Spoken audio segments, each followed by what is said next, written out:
The mayor stood in front of me with his hat folded between both hands. "I've been looking for you since this morning," he said quietly. Around us, more than 200 people stopped talking. The pastor lowered his eyes. My uncle, who had barely spoken to me in 15 years, stared at the ground. My mother looked as though someone had taken the air out of her lungs. I had spent most of my life invisible to them. Now, somehow, every eye in the cemetery had found me. The mayor held out an old envelope with yellow edges. "I believe," he said, "your grandmother wanted you to have this only after today." I looked down at the familiar handwriting on the front. "For my grandson, after I'm gone." My hands began to shake. Not because I didn't recognize the writing. Because I did. Every grocery list. Every birthday card. Every tiny note she tucked inside my lunchbox when we couldn't afford anything more than peanut butter sandwiches. The handwriting belonged to the woman who had raised me with hands so worn that even holding a coffee cup had become painful during her last few years. The woman who never complained. The woman who made me promise that no matter what happened, I would not open her old wooden chest until after her funeral. I thought I understood why. I was wrong. Because this story does not start here. Welcome back to Revenge Cold Stories. Drop your first name and your city in the comments and subscribe before we go any further. My name is Daniel. I'm 34 years old now, and for most of my life I believed two different stories about my family. The first was the story everyone else knew. The second was the one my grandmother quietly protected until the day she died. Only one of them was true. I was 6 years old when my parents divorced. At least that's how everyone explained it to me. Children accept simple explanations because they don't have anything else to compare them to. Adults know that simple explanations usually hide complicated decisions. My father left first. 3 months later, he married a woman named Rebecca, who already had 2 daughters. My mother remarried less than a year after that to a man named Curtis, who had a son close to my age. Within 18 months, both of my parents had built new families. The only problem was, neither family had room for me. No judge ever officially abandoned me. No newspaper ever wrote about what happened. There was no dramatic courtroom scene. Instead, there were schedules. Excuses, temporary arrangements. Weekend plans that slowly disappeared. Adults are remarkably good at making permanent decisions sound temporary. "We're just figuring things out. You stay with Grandma for a little while. Things will settle down. When everyone's adjusted." Those sentences lasted 12 years. My grandmother never corrected them. She would simply smile. "We'll make dinner." As though dinner could solve everything. Sometimes, it almost did. Her name was Margaret. She was 58 when I moved into her tiny white house on Oak Street. She had already worked as a housekeeper for 26 years. 5 days a week. Usually 10-hour shifts. Sometimes 12. She cleaned homes that were larger than our entire neighborhood. Marble floors. Crystal chandeliers. Walk-in closets bigger than our living room. Every evening she came home smelling faintly of lemon polish and laundry detergent. Her hands always looked tired. Back then I didn't notice.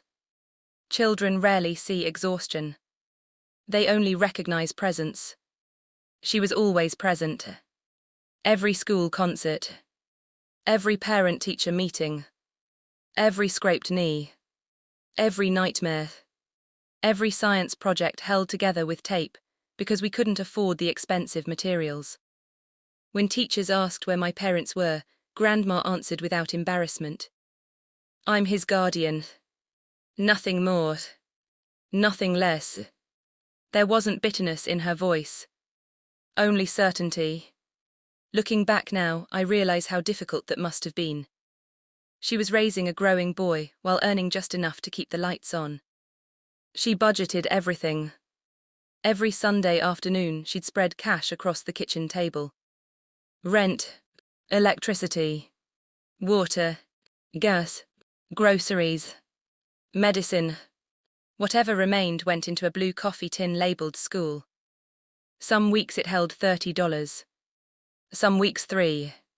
She celebrated both exactly the same way. Look, she'd smile. We're making progress. Years later, I understood that progress wasn't measured by how much money was inside. It was measured by whether she refused to lose hope. Our house was small enough that I could hear almost everything. The water heater rattled. The old refrigerator hummed. Rain sounded like handfuls of gravel on the roof. In winter, cold air slipped through the windows despite towels stuffed underneath. Grandma called them nature's reminders. I asked what they reminded us of. She laughed. To appreciate blankets. She had a way of making lack sound almost magical. Only as an adult did I realize she was protecting me from feeling poor. The first time I understood our situation wasn't because of money. It was because of shoes. I was 9. My sneakers had a hole near the toe. I tried hiding it by keeping that foot under my desk. When recess came, another boy pointed at it. My dog has a toy with fewer holes. Everyone laughed. That afternoon I walked home trying not to cry. Grandma noticed immediately. She always noticed. What happened? Nothing. She looked at my shoes. Then she nodded slowly. I see. The next morning she somehow had enough money for new sneakers. Simple black ones. Nothing expensive. I was thrilled. Only years later did I learn she'd skipped taking her blood pressure medication for nearly 2 weeks, because insurance wouldn't cover everything that month.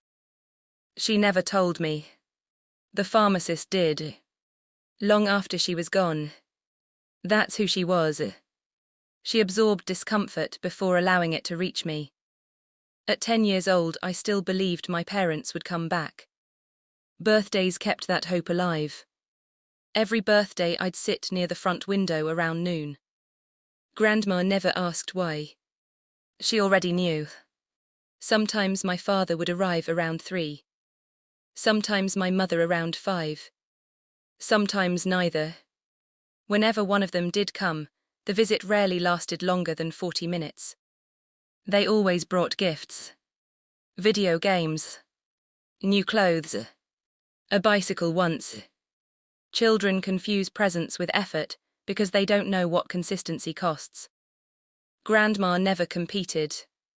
After they left, she'd simply ask, "Want some cake?" Not, "Did they disappoint you again?" Not, "Are you angry?" Just, "Want some cake?" She understood something I didn't.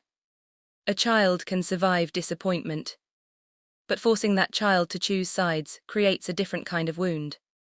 I didn't appreciate her wisdom then. I only knew she baked the best chocolate cake in the county. Every single birthday. Even when flour prices doubled. Even when butter became a luxury. She always found a way. When I turned 12, my father forgot completely. He called 3 days later. "Buddy, I've been so busy." Behind him I heard laughter. Children yelling. A television. His new life. "It's okay," I said. It wasn't. Grandma watched me hang up. She didn't criticize him. Instead, she reached into a kitchen drawer and handed me a folded piece of paper. Inside, she'd written 50 reasons she was proud of me. Not achievements. Character. You always thank cashiers. You feed birds during winter. You return library books on time. You make people feel heard. I still have that paper. It's more valuable than anything I've ever inherited. When I entered high school, Grandma was 66. The arthritis had become impossible to ignore. Her fingers curved slightly now. Opening jars took several attempts. Buttoning shirts required patience. Still, every Monday morning at 6:30, she picked up her cleaning supplies and left for work. I offered to get a part-time job. She refused. Your job is school. But we need money. We need your future more. That sentence shaped the rest of my life. Because she meant it. She didn't see education as an opportunity. She saw it as freedom. I studied harder than anyone I knew. Not because I loved homework. Because every good grade felt like proof that her sacrifices weren't being wasted. By graduation, I ranked second in a class of 318 students. When my name was announced, everyone clapped. Grandma cried. My parents attended too. Separately. Each with their spouses. Each sitting with their new families. It looked almost normal. Almost. Until awards were handed out. When I received the academic scholarship, worth $24,000 over 4 years, the principal invited parents or guardians onto the stage. I froze. For a moment, I wondered whether one of my parents would stand. Neither moved. Grandma struggled up instead. Slowly. Her knees hurt. Her hands shook. But she climbed every step. The audience stood before she reached the top. Not because she'd asked for applause. Because everyone in town knew exactly who had earned that moment. Except me. I still believed I owed everything to luck. Grandma squeezed my hand. No, she whispered. You earned this. I wanted to believe her. But there were still parts of my story I didn't understand. Parts she carefully kept hidden. And buried beneath her bed sat an old wooden chest that I wasn't allowed to touch. The chest wasn't beautiful. It wasn't the kind of antique people proudly displayed in their living rooms or polished every few months. The wood had darkened with age until it looked almost black in certain light. One brass hinge had been replaced with an ordinary steel 1 year earlier. There were scratches across the lid that looked as though someone had dragged it across rough concrete, and one corner had been repaired with tiny finishing nails that didn't quite match. To anyone else, it was just an old box. To me, it became the center of 100 unanswered questions. Whenever I helped Grandma clean her bedroom, she'd let me dust every piece of furniture except that chest. I'll do this one. She always smiled when she said it. Never defensive. Never angry. Just certain. Children notice patterns long before they understand them. I noticed that she touched the lid almost every evening before going to bed. Sometimes only for a second. Sometimes for nearly a minute. She never opened it while I was awake. Not once. The first time I asked what was inside, I was 11. Treasure, I guessed. She laughed. In a way. Money. No. Old jewelry. She shook her head. The things inside are worth more than jewelry. I remember thinking she was exaggerating. Now I know she wasn't. College changed my world. It also showed me how different my life had been from everyone else's. Most freshmen called home asking their parents how to fill out financial aid forms. I called Grandma. Most students worried about disappointing their families. I worried about leaving mine alone. The scholarship covered tuition, but it didn't cover everything. Books, transportation, food. I worked 22 hours a week in the university library, shelving books between classes. At night, I tutored freshmen in mathematics. During weekends, I stocked shelves at a grocery store. By the end of my first year, I'd saved just over $4,000. The first thing I bought wasn't for myself. I hired someone to clean Grandma's house twice a month. She pretended to be offended. I've cleaned houses for 30 years. I know. I don't need someone cleaning mine. I know. She looked at me across the kitchen table. Then she smiled. You've become stubborn. I learned from somebody. She laughed so hard she had to wipe tears from her eyes. Moments like that became rarer as the years passed. Not because we loved each other less. Because arthritis had spread from her hands into her shoulders. Walking took longer. Standing became painful. Simple tasks quietly turned into difficult ones. One afternoon during my sophomore year, I came home unexpectedly. She was trying to sweep the kitchen floor. The broom kept slipping from her fingers. She picked it up, dropped it again, picked it up once more. By the fourth attempt, she leaned against the counter and closed her eyes. Not crying, just breathing, as if convincing herself to try again. I had never seen my grandmother surrender to anything. Until that broom became too heavy. I walked over without saying a word. She opened her eyes. For a second, embarrassment crossed her face. Then it disappeared. I guess, she whispered with a tiny smile, my hands have finally decided they're retired. It sounds like such a small sentence. But I still hear it sometimes. Because those hands had raised me. Packed my lunches. Buttoned my shirts. Held mine whenever I was afraid. Worked thousands of hours scrubbing floors that didn't belong to us. And now, they couldn't hold a broom.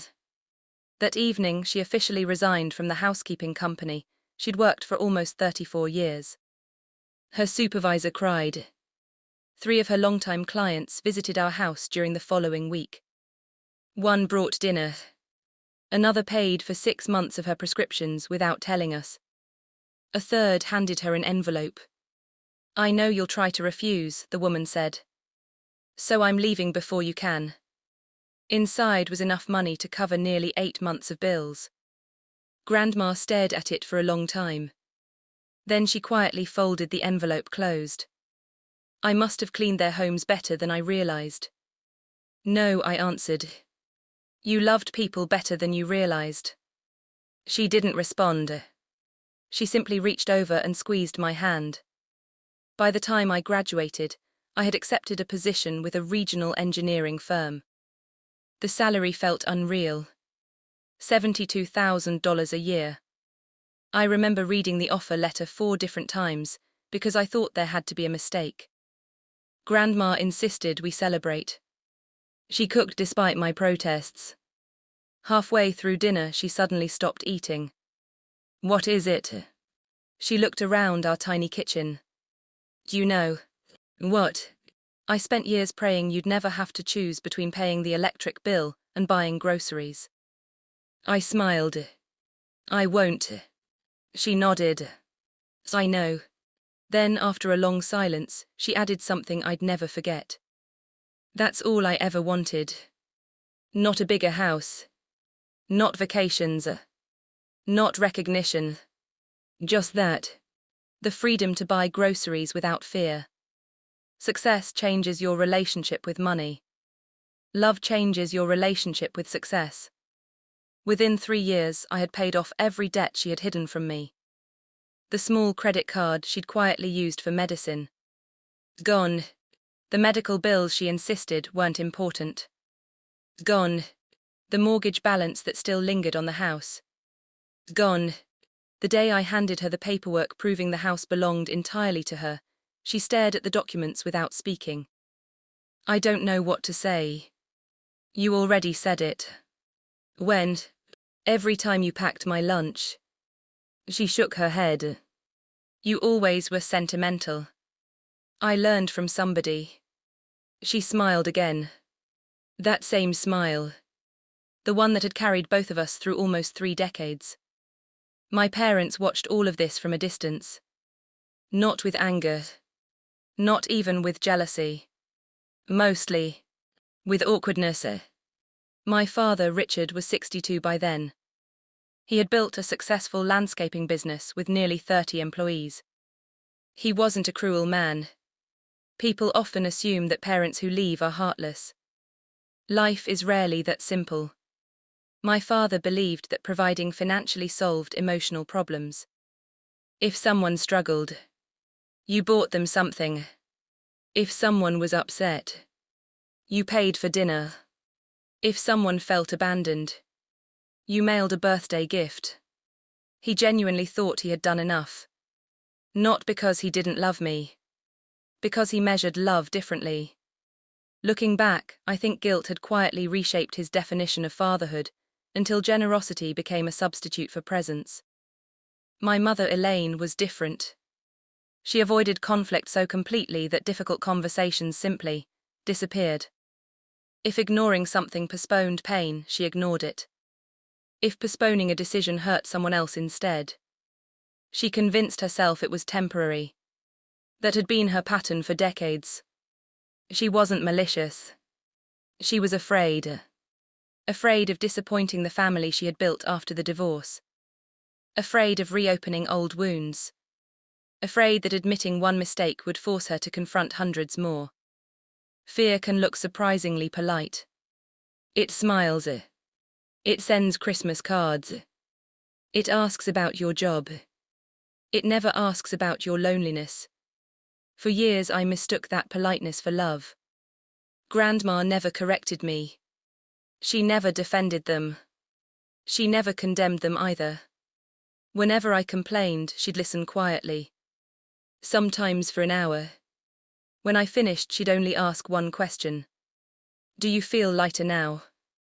Usually. I did. Then she'd change the subject. Only much later would I understand why. Hatred grows strongest when someone keeps watering it. She never did.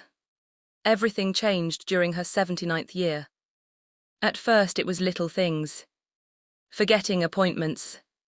Misplacing reading glasses she'd been wearing. Falling asleep halfway through television shows she actually enjoyed. The doctor ordered more tests. More blood work. More scans. I drove her to every appointment. She joked with every nurse. Remembered every receptionist's name. Asked everyone about their families. Even then, she was taking care of other people. Finally, the specialist called us into his office. He folded his hands together before speaking. I knew. Doctors only do that when they wish they had better news. The diagnosis wasn't immediate. It wasn't dramatic. It was simply honest. Her body was getting tired. Several chronic conditions had begun working together. There wasn't one illness to defeat. Only time to treasure. Driving home, neither of us spoke for almost 20 minutes. Finally, she broke the silence. Promise me something. Anything. When my time comes. I gripped the steering wheel tighter. Grandma. Listen. I nodded. After the funeral and not before, open the wooden chest. I glanced toward her. What's inside? She looked out the passenger window. The truth. I laughed nervously. What truth? The one I've been protecting. From who? She didn't answer immediately. Then she said something that unsettled me more than anything else. From all of us. I wanted to ask another dozen questions. Instead, I drove the rest of the way home in silence, while the old wooden chest waited beneath her bed, holding secrets that had slept there for 30 years. The months that followed settled into a rhythm that felt strangely peaceful on the surface and unbearably fragile underneath. Illness has a way of shrinking the world. Our conversations became less about tomorrow and more about today. Did the tomatoes need watering? Had the birds returned to the maple tree? Was there enough cinnamon left to bake one more apple pie? People imagine the end of someone's life as a series of dramatic speeches. Most of the time it isn't. It's ordinary moments that quietly become extraordinary because you realize they won't happen forever. Every Wednesday evening, I drove straight from work to her house. The engineering firm had promoted me twice by then. I managed a team of 14 people, oversaw Proj. It didn't. Paper shouldn't feel heavy. Yet somehow this did. 30 years. That was the number Grandma had repeated more than once during her final months. Not directly. Not as an explanation. Just enough times that it lodged itself somewhere in the back of my mind. Now the number had returned. Attached to a sealed envelope. Attached to a stranger who knew my grandmother well enough to keep a promise for 3 decades. Who are you? I asked again. Samuel Bennett smiled sadly. I was your grandmother's attorney. That surprised me. My grandmother had a lawyer. For many years. I didn't know. I know. He glanced toward the freshly covered grave. Margaret preferred that people know only what they needed to know. My father's face had gone pale. Not frightened. Resigned. Like a man watching a train arrive that he had known was coming for years. My mother lowered her eyes. Neither interrupted. Neither asked what was inside. That silence told me more than any question could have. Samuel rested one hand on my shoulder. Read everything before speaking to anyone. It was almost the exact promise Grandma had asked from me. Read every page. Before making up your mind. I will. He nodded. Then my part is finished. He turned to leave. Halfway back toward his car, he stopped without looking around. Your grandmother never protected lies. Only people. Then he walked away. I watched the black sedan disappear through the cemetery gates until it was no longer visible. When I finally looked back, my parents were still standing there. Waiting. Neither of them spoke. For the first time in my life, I understood that they were just as afraid of the truth as I was. That evening, after everyone had gone home, I drove to Grandma's house alone. The silence inside felt different now. Less empty. More expectant. The old wooden chest sat exactly where I had placed it beside the fireplace. The envelope rested on top. Outside, rain tapped softly against the windows. The grandfather clock in the hallway marked every passing second with patient certainty. 7:42. 7:43. 7:44. For almost half an hour I simply sat in Grandma's chair. Thinking. There are moments in life when you realize that once you know something, you can never unknow it. This was one of those moments. Finally, I reached for the key. Grandma had always worn it around her neck on a thin silver chain. The nurse had quietly handed it to me after she passed away. I think she'd want you to have this. I slipped the key into the lock. It turned without resistance. The lid opened slowly. There was no treasure. No stacks of cash. No hidden jewelry. Just carefully organized bundles of letters tied with faded blue ribbon. Photographs. Medical records. Legal documents. School report cards. Birthday cards I'd made in elementary school. Every important paper from my life. Every important paper from hers. She had preserved our history with the same care other people reserved for family heirlooms. On top rested another envelope. This one contained only a single sentence. In her handwriting. Start with the letter beneath this one, then read everything else in order. Beneath it lay a thick handwritten letter. Nearly 40 pages. The first line made my eyes fill with tears before I had reached the second. My dear Daniels, if you are reading this, then I have finally lost the only argument I could never win against time. I smiled despite myself. That sounded exactly like her. I kept reading. Page after page. Her words were calm. Measured. Never dramatic. Never accusing. She began before I was even born. Before my parents divorced. Before everything I thought I knew. And slowly, the story I had carried my entire life began to change. She wrote about my father first.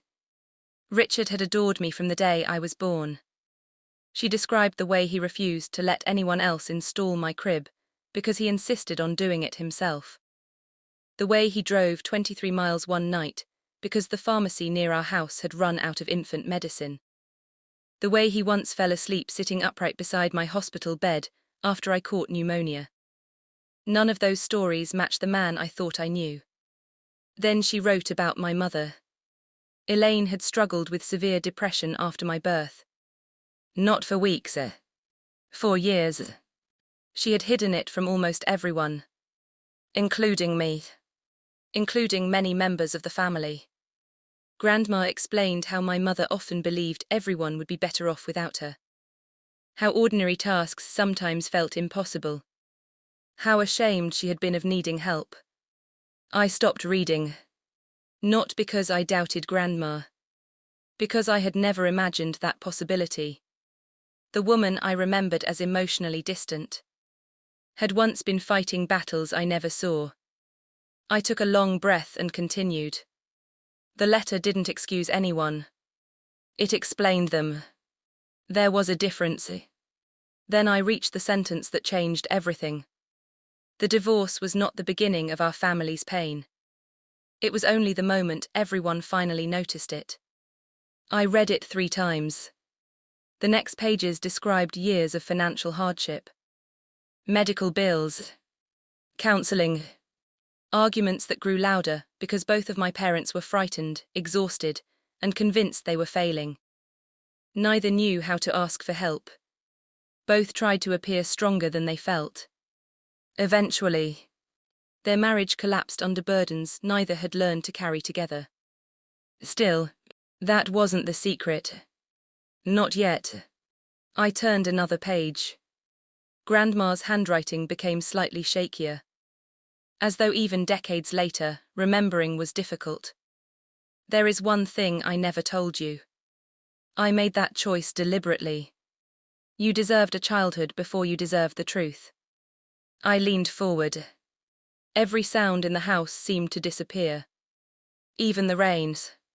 Then I read the next paragraph. And suddenly, 30 years of silence finally began to make sense. 2 weeks after your parents separated, they both came to my house on the same afternoon. I kept reading. They did not arrive together. They did not even know the other had come. But they both asked me the same question. I frowned. Grandma had underlined the next sentence only once. She almost never underlined anything. Can you keep Daniel for a little while? A little while. Those exact words. The same words I had heard as a child. The same words that had stretched into years. She continued. Your father believed it would be 3 months. Your mother believed it would be until she became emotionally stable again. Neither knew the promise the other had made. I stopped reading again. That wasn't the story I had built in my mind. For years I had imagined 2 parents sitting together, deciding there was no place for me. Instead, according to Grandma, they had made separate decisions. Neither realizing the other was making the same temporary arrangement. She wrote that both of them expected to return. Neither understood how quickly new relationships, new homes, new responsibilities, and shame would begin reshaping their lives. Then came another sentence. Pride is a patient architect. It builds prisons one quiet brick at a time. I could almost hear her saying it. She explained that after each parent remarried, visiting became emotionally complicated. If my father asked for more time with me, he feared reopening old conflicts with my mother. If my mother asked, she feared disrupting the fragile peace inside her new marriage. Every postponed weekend made the next conversation harder. Every missed birthday increased the guilt.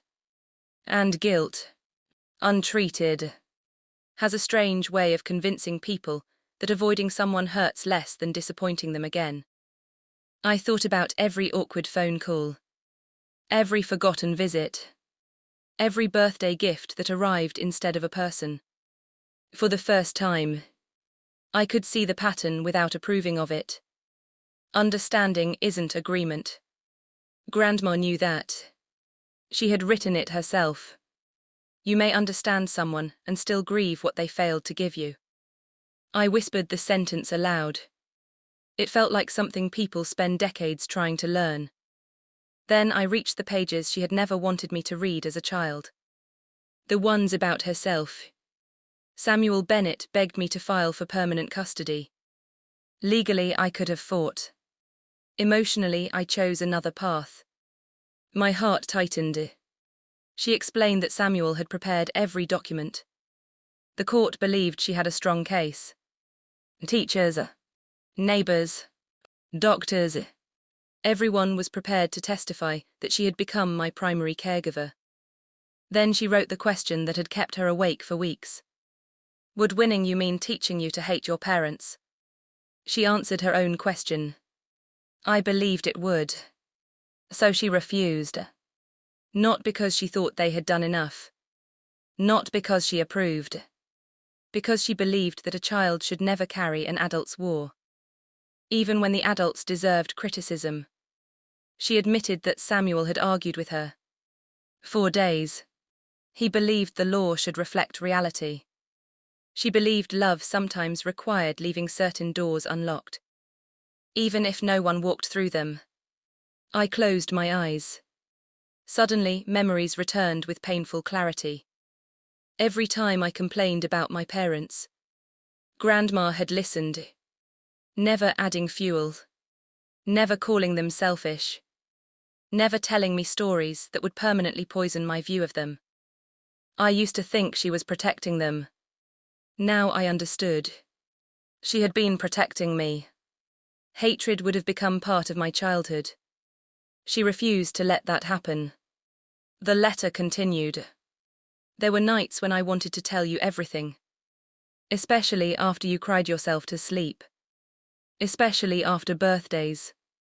Especially after graduations. But every time I imagined your future, I wanted your heart to remain softer than mine. Tears blurred the ink. I wiped them away carefully. The next bundle inside the chest contained copies of letters. Dozens of them. Some addressed to my father. Some to my mother. Every one mailed over the years. Every one written by Grandma. Simple updates. Daniel lost another tooth. Daniel made the honor roll. Daniel started high school today. Daniel won the science fair. Daniel got his driver's license. Daniel received a scholarship. Attached to many of them were replies. My father's handwriting. My mother's handwriting. Some only a few sentences long. Some several pages. Many apologized. Many promised to visit. Some included money. Some included photographs. None of them sounded indifferent. They sounded ashamed. Then I found something unexpected. A stack of unopened envelopes. Still sealed. Each one addressed to me. The earliest dated my 12th birthday. The latest only 4 years earlier. My hands trembled. Why hadn't Grandma given them to me? The answer lay inside a small note attached with a paperclip. These belong to you now. I never hid them because your parents did not care. I hid them because they were written to ease their guilt, not your loneliness. A child deserves presents before explanations. Read them only when you no longer need them. I stared at that note for a long time. It wasn't anger. It wasn't forgiveness. It was discernment. She had understood that timing changes the meaning of truth. The same words can heal an adult. Or confuse a child. I carefully placed the unopened letters beside me. There was still one section of the chest I hadn't explored. A small cloth pouch rested in the bottom corner. Inside was a tiny silver key, smaller than the one that opened the chest. Attached was one final note in Grandma's handwriting. This key opens the safety deposit box at First County Bank. Samuel knows. Go together. I leaned back in the chair. The chest wasn't the end. It was only the beginning. Grandma had spent 30 years preserving a story. Not to expose anyone. Not to punish anyone. But to make sure that when I finally learned the truth, I would be old enough to carry all of it. Not just the parts that hurt. The clock in the hallway struck midnight. For the first time since her funeral, I understood why she had made me wait. A younger version of me would have searched those pages looking for villains. The man sitting in her living room that night. Found something far more difficult. Broken people. Impossible choices. Failures that echoed across decades. And one extraordinary woman who had quietly spent 30 years making sure none of those failures became the foundation of my heart. I folded the letter carefully, returned it to its envelope and looked toward the empty chair by the window. Even in her absence, she had somehow managed to teach me one final lesson before sunrise. Morning arrived without feeling like morning. I don't remember sleeping. I remember making coffee.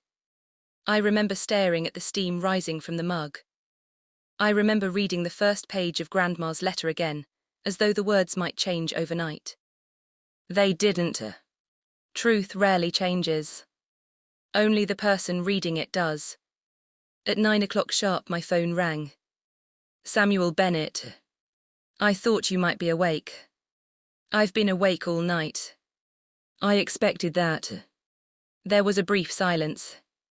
Did you read everything in the chest? Almost. Good. You knew all of this. I knew enough. His voice carried the exhaustion of someone who had guarded another person's confidence for decades. Your grandmother believed secrets should have an expiration date. And yesterday was that date. Yes. He hesitated. The safety deposit box should be open today. I'll meet you there. First County Bank had barely changed since I was a child. The same brick building. The same brass handles polished by thousands of hands. The same grandfather clock in the lobby. Samuel was already waiting when I arrived. He looked even older in daylight. 80 perhaps. Maybe older. But his handshake remained steady. Ready? No. He smiled gently. Neither was Margaret. The bank manager personally escorted us downstairs. She seemed to know Samuel well. I've been wondering when this day would come. So have I, he answered. She unlocked the vault. Then a long metal drawer slid quietly from the wall. Inside rested a single leather folder. Nothing else. No jewelry. No cash. No family fortune. Samuel handed it to me. This is yours. I opened it carefully. The first document was a life insurance policy. The second was Grandma's will. The third made me stop breathing for a moment. It was a trust agreement, created almost 30 years earlier. Samuel watched my expression without speaking. The trust contained every dollar Grandma had managed to save. Not millions. Nothing dramatic. $187,412. I stared at the number. Samuel nodded. She never stopped saving. How? Slowly. He smiled. Very slowly. He explained that after retiring, Grandma had continued investing tiny amounts every month. Sometimes $20. Sometimes $50. Occasionally nothing at all. Former clients occasionally insisted on paying her for advice or helping with errands. She deposited almost every cent. Interest accumulated. Investments grew. Time quietly did what hard work alone never could. I laughed through tears. She was still trying to take care of me. No. Samuel shook his head. Read the next page. I turned it over. The trust instructions consisted of only one paragraph. Daniel, if you are reading this, then you no longer need my help. Therefore this money was never meant for you. Find children who are waiting for someone to believe in them. Give them opportunities before they know to ask. That is how love keeps traveling after we are gone. I looked at Samuel. I should have known. He laughed quietly. I did. There was no surprise in his voice. Only affection. Margaret always believed inheritance was more useful when it moved forward instead of backward. The final documents were older. Much older. Court records. Letters between attorneys. signed statements, and one sealed envelope addressed jointly to my parents. Samuel noticed me looking at it. She left that decision to you. What decision? You may give it to them. Or destroy it. I frowned. What's inside? I've never opened it. You don't know. I gave Margaret my word. He smiled. I've kept exactly one promise better than any other in my career. I slipped the envelope back into the folder. I'll think about it. I hoped you would. That afternoon I called both of my parents. Not together. Separately. I asked each of them to meet me at Grandma's house the following evening. Neither asked why. Neither refused. When I hung up the second call, I walked through every room of the little white house. The sunlight fell across the kitchen table, where Grandma had once divided grocery money into neat little piles. The hallway still carried faint pencil marks showing my height at ages 7, 8, 9, 10. She had dated every line. Added tiny notes beside some of them. New shoes today. Lost another tooth. Beat me at checkers. I rested my fingers against the wall. For years I'd believed this house represented everything I had lost. Now I realized. It represented everything I had been given. Not a perfect childhood. A loved one. There is a difference. One is impossible. The other changes everything. The next evening, my parents arrived within minutes of each other. Neither had spoken to the other beforehand. It reminded me strangely of Grandma's letter. Two people, separate journeys, arriving at the same place. My father stood awkwardly near the fireplace. My mother remained by the dining room table. Neither sat down.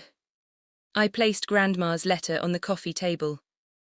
Beside it rested the unopened envelope addressed to both of them.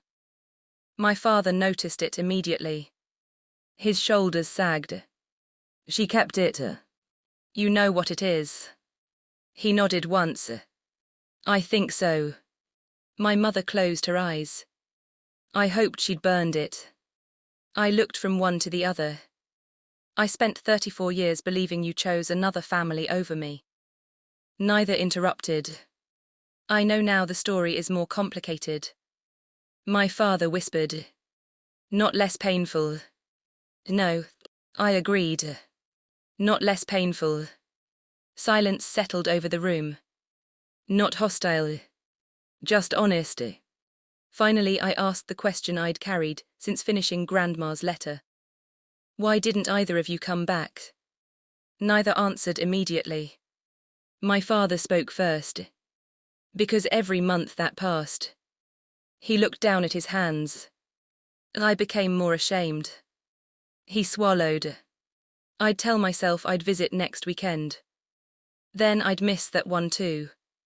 And eventually. His voice cracked.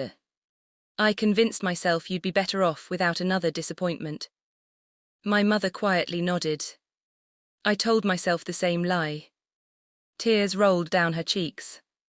I kept thinking I'd explain everything when you were older. But every birthday I missed made explaining harder. So I waited. And waiting became years. No one raised their voice. No one defended themselves. There was nothing left to defend. Only consequences. I looked at the envelope. Then back at them. I haven't opened this. Neither moved. Grandma said the truth shouldn't become another weapon. My father covered his face with one hand. That was the moment I finally understood what she had spent 30 years